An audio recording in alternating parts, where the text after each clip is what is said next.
buenas tardes, bienvenidos a este corto informativo del canal del Poder Judicial de la Federación. Hoy es jueves 11 de enero de 2024. Soy Citlali Pérez, comenzamos.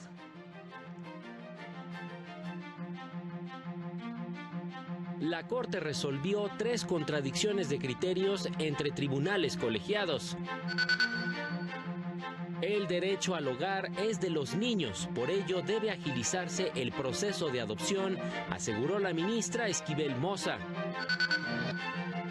Disposiciones que obligan a empresas especializadas a registrarse en la Secretaría del Trabajo no violan el principio de razonabilidad.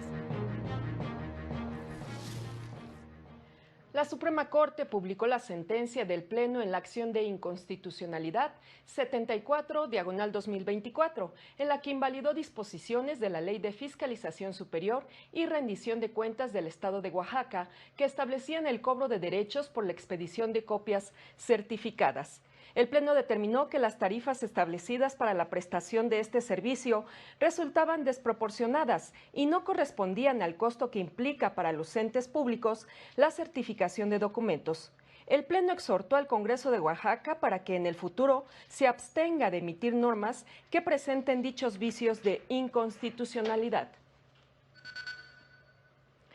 La ministra Yasmín Esquivel Moza aseguró que para hacer válido el derecho de niñas, niños y adolescentes a vivir en familia, se debe eliminar la burocracia en los procesos de adopción, lo que garantizará su seguridad e integridad.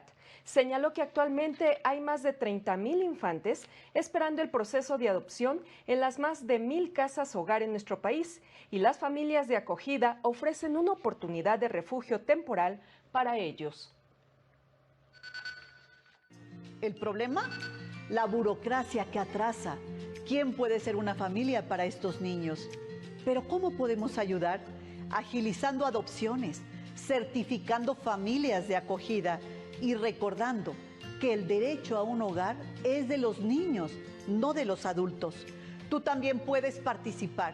Sensibiliza, infórmate y considera ser esa familia que un niño en espera podría llamar hogar. Y la segunda sala de la Corte determinó que los artículos 15 de la Ley Federal del Trabajo, 15-A de la Ley del Seguro Social y 29 bis del Infonavit no violan el principio de razonabilidad, pues son acordes y proporcionales al objetivo de la reforma legal en materia de subcontratación. Disposiciones que establece que para obtener el registro como prestador de servicios especializados o ejecutor de obras especializadas ante la Secretaría del Trabajo, deben estar al corriente con las obligaciones fiscales y de seguridad social y renovarlo cada 3 años, además de presentar informes cuatrimestrales ante el IMSS e Infonavit con información relacionada con la prestación de estos servicios. Explicó que estos requisitos buscan evitar que el sistema de subcontratación se traduzca en un medio para generar abusos e incumplimiento de obligaciones laborales, de seguridad social y fiscales, así como erradicar prácticas de simulación, elusión y evasión fiscal y de seguridad social. Precisó que el cumplimiento de estas obligaciones no amerita costos o cargas desproporcionadas, por lo que no violentan el principio de razonabilidad. Las y los pacientes con fibromialgia deben ser considerados como personas con discapacidad, por lo que tienen derecho a ser atendidos en esa condición por autoridades sanitarias y a recibir los ajustes razonables que les permitan desarrollar sus actividades laborales y educativas. Lo anterior lo consideró la asesora jurídica de la Defensoría Pública Federal, María Yaravid Ramírez, quien agregó que esta enfermedad, que causa dolor en todo el cuerpo y fatiga, afecta al 4% de la población y las mujeres son quienes más la resienten, por lo que es necesario que las autoridades, empleadores y la población en general sean sensibles a la situación y respeten los derechos humanos de quienes la padecen. Reconoció que falta mucho por avanzar en el trato a las personas con discapacidad y el respeto a sus derechos. Por este desconocimiento, centros de trabajo y escuelas se niegan a realizar los ajustes razonables que ellos necesitan para cumplir con sus responsabilidades, lo que se traduce en discriminación. Porque ya tienen limitantes físicas y sensoriales, y al enfrentarse con barreras ante la sociedad, pues les limita interactuar de forma en iguales condiciones que otras personas. Entonces genera la discapacidad. En el nuevo podcast del Consejo Te Escuchamos, explicó que pueden presentar con el apoyo de la Defensoría el medio de defensa que consideren necesario en contra de la institución, patrón o persona que les niegue los ajustes razonables. Y el primer tribunal colegiado en materia penal del Sexto Circuito determinó que los juzgadores de amparo no están facultados para realizar un control de convencionalidad ex oficio de los artículos 163 y 166, primer párrafo de la Ley de Amparo, ni tampoco en aplicar los efectos de la suspensión para los casos en que el acto reclamado se funde en delitos de prisión preventiva oficiosa previstos en el artículo 19 constitucional. Ello a pesar de que hay 2 resoluciones de la Corte Interamericana de Derechos Humanos que declaró inconvencional la prisión preventiva, pues se mantiene vigente la jurisprudencia 20/2014 de la Suprema Corte que prohíbe analizar restricciones constitucionales, misma que establece que los tratados internacionales y la Constitución integran un mismo catálogo de derechos, pero cuando exista una prohibición, restricción o excepción en la Constitución, prevalece lo previsto en la Ley Suprema, por lo que en este caso no procede realizar un ejercicio de armonización o de ponderación entre derechos. Y el test de proporcionalidad es una herramienta metodológica de interpretación que utilizan las y los juzgadores para establecer los alcances de los derechos humanos y determinar la validez de sus restricciones cuando entran en conflicto, explicó la Unidad General de Conocimiento Científico y Derechos Humanos de la Suprema Corte. Se compone de diversos elementos como el fin legítimo, es decir, determinar si una medida restrictiva se apega a la Constitución, la idoneidad, para analizar si estas medidas son eficaces y justificadas, la necesidad para cumplir un precepto constitucional y la proporcionalidad, en sentido estricto, que realiza un balance entre los beneficios y los costos de las limitaciones. Un ejemplo de ello fue el amparo en revisión 237/2014, en el que la primera sala de la Corte determinó que las prohibiciones sobre la marihuana, si bien son válidas e idóneas conforme a la Constitución, intervienen desproporcionadamente en el derecho al libre desarrollo de la personalidad. Es momento de una pausa, en un momento regresamos.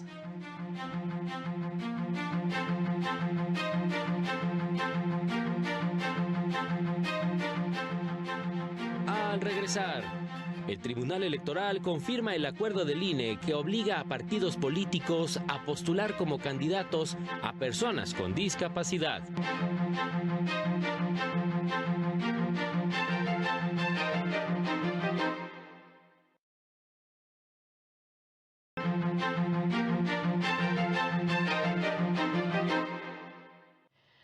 Las 2 de la tarde con 10 minutos. Gracias por continuar con nosotros. Ahora nos enlazamos con mi compañero Mario López Peña hasta el edificio sede de la Suprema Corte para el reporte de lo que resolvieron esta tarde las y los ministros en sesión del Pleno. Adelante, Mario, te escuchamos.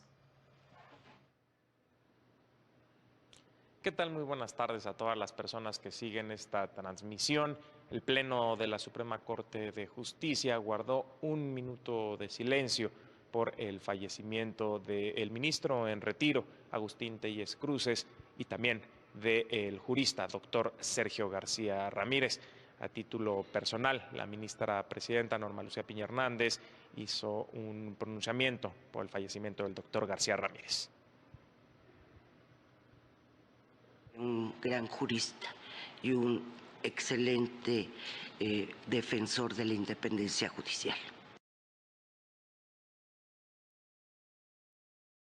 Temas jurisdiccionales, el Pleno resolvió 2 contradicciones de criterio por las que emitió diversas jurisprudencias.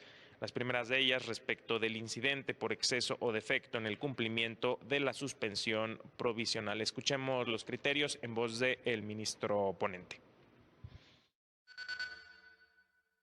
de manera que el incidente por exceso o defecto en el cumplimiento de la suspensión como parte del sistema regulatorio de la suspensión definitiva es procedente para controlar el cumplimiento de la suspensión provisional.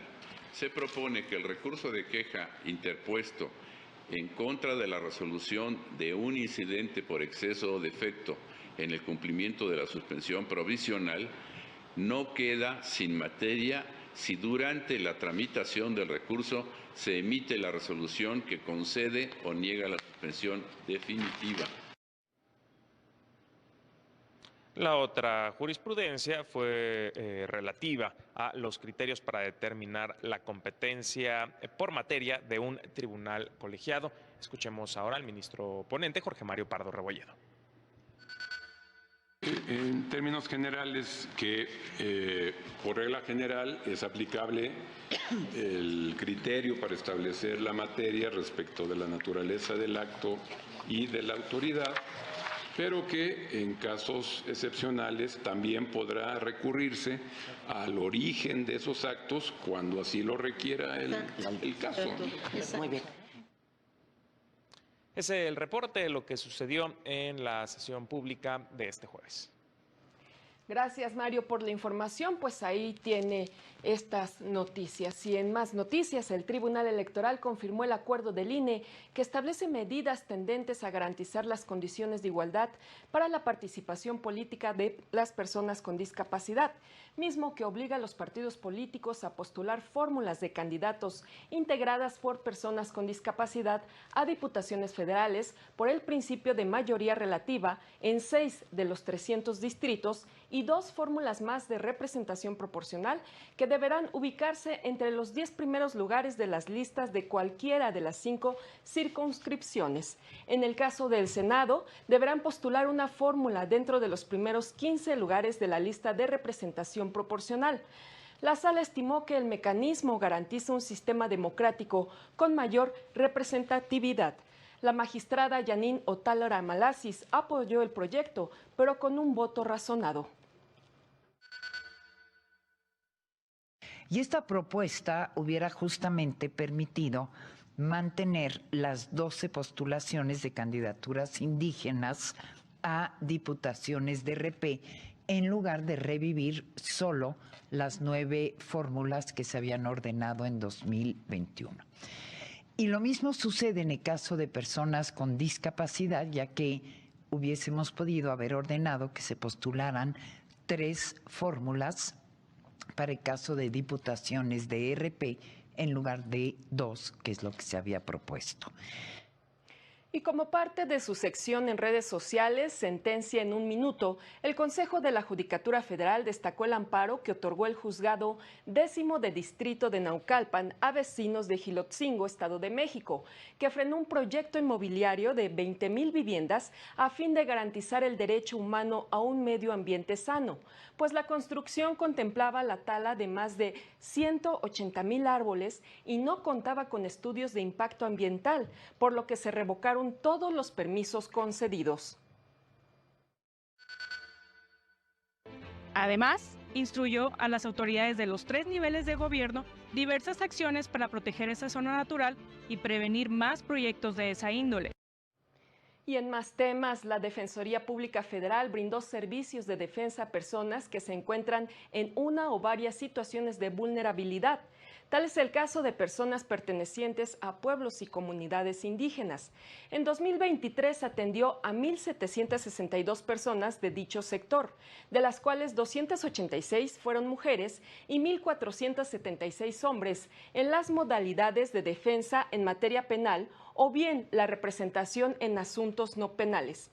En defensa penal se atendió a 832 personas indígenas, de las cuales 81 fueron mujeres y 751 hombres. Fueron atendidos en 40 lenguas. 717 correspondieron a personas indígenas procesadas por portación de armas, 204 por diversos delitos, 149 por delitos contra la salud, 50 por ataques a las vías generales de comunicación, 30 por delitos ambientales y 4 por delincuencia organizada.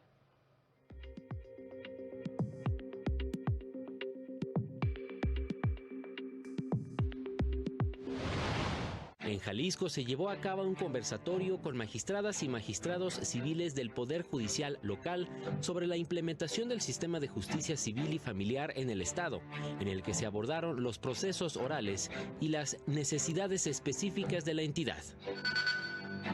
El Poder Judicial de Guerrero participó en la cuarta sesión de la Comisión de Reformas Legislativas y Política Pública del Sistema Estatal para prevenir, atender, sancionar y erradicar la violencia contra las mujeres, en la que se anunció la armonización legislativa de la Ley 553 de acceso de las mujeres a una vida libre de violencia en materia de órdenes de protección. Haciendo un mal uso de la reciente reforma laboral en el Estado de México, grupos delincuenciales se hacen pasar por organizaciones sindicales, organizan plantones e intimidan a trabajadores y patrones para exigir un importe económico, alertó el Poder Judicial del Estado. Este jueves se suspendieron labores, plazos y términos legales en los distritos judiciales de Bravos, Galeana, Juárez y Casas Grandes en Chihuahua, así como en los centros de convivencia familiar de Chihuahua y Morelos, debido a las condiciones climáticas adversas que se prevén. Para el canal del Poder Judicial de la Federación, Jesús Daza. La UNESCO abrió la convocatoria para presentar las candidaturas al Premio Mundial a la Libertad de Prensa Guillermo Cano, que distingue a personas, organizaciones o instituciones que hayan contribuido de forma notable a la defensa o promoción de la libertad de prensa en el mundo, especialmente en circunstancias de riesgo. Los Estados miembros podrán designar a sus candidatos a partir de ahora y hasta el 15 de febrero próximo. Un jurado compuesto por miembros independientes de medios tradicionales y digitales seleccionará al ganador. Desde su creación en 1997, 2 comunicadores mexicanos han recibido este galardón. En 1999, Jesús Blanco Ornelas, fundador del periódico ABC de Tijuana, quien sobrevivió a un atentado del crimen organizado, así como la periodista y escritora Lidia Cacho, en 2008, conocida por sus investigaciones sobre corrupción en política, crimen organizado y violencia doméstica. Así concluimos esta emisión. Soy Citlali Pérez. Le agradezco el favor de su atención y lo invito a mantenerse en la señal del canal del Poder Judicial de la Federación. Siga a las 19:30 horas nuestro avance informativo y a las 8:30 de la noche el noticiero nocturno. Gracias por su atención. Hasta pronto.